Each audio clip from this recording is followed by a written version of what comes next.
Bigger shoulders contribute to your overall body strength and support good posture. Having shoulder caps is a clear indication of a well-defined physique. You can notice big shoulders on the front and back of a person's body. The shoulder is super important, and that's why we're going to go over the best calisthenics shoulder exercises. Starting off with face pulls. This is one of the few exercises that works the rear delts in calisthenics. You can do this if you have gymnastic rings or some kind of TRX bands. While doing this, you want to make sure that you're applying tension to your core to maintain stillness. Squeeze at the top of the rep and gently lower yourself back down to the neutral position. It's also important to note that you can regress or progress this exercise by how low you set your rings to be. Always remember, the lower you set the rings, the higher the difficulty of the exercise. Pseudo push-ups. Now we know with regular push-ups, we primarily work our triceps, shoulders, and chest. However, with the slight lean forward, we emphasize the front delts. It's important to keep your hands turned slightly outwards, maintain that forward lean, and have body tension. Based off how far you lean, ultimately controls the difficulty of the exercise.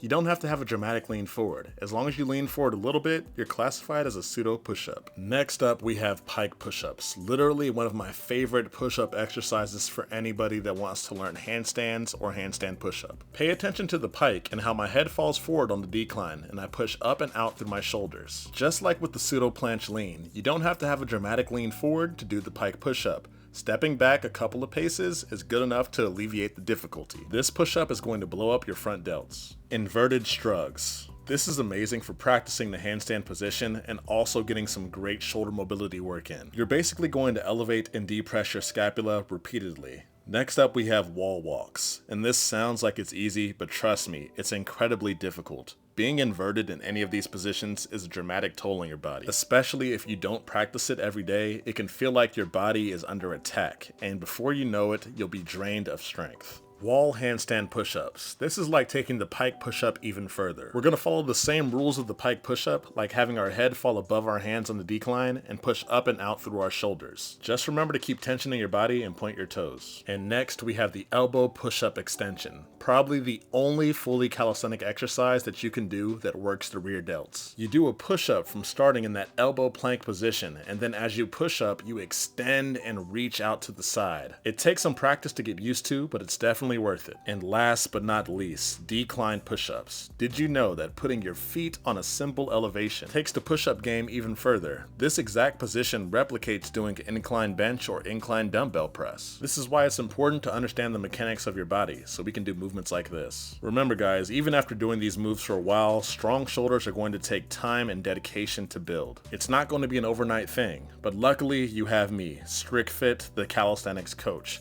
I have dozens of programs, and you can try out my app for learning skills and improving mobility at STRIQfit.com. Strict form only.